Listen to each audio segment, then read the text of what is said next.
my friends wanted to be musicians. It's just some people really start doing something for it, and they're, I don't know, naive and brave enough to actually think they're going to be musicians.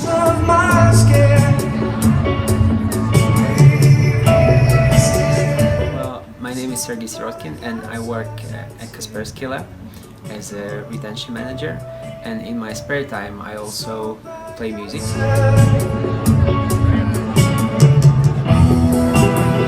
It's very surprising and shocking when you go to another town and people know the words and sing with you.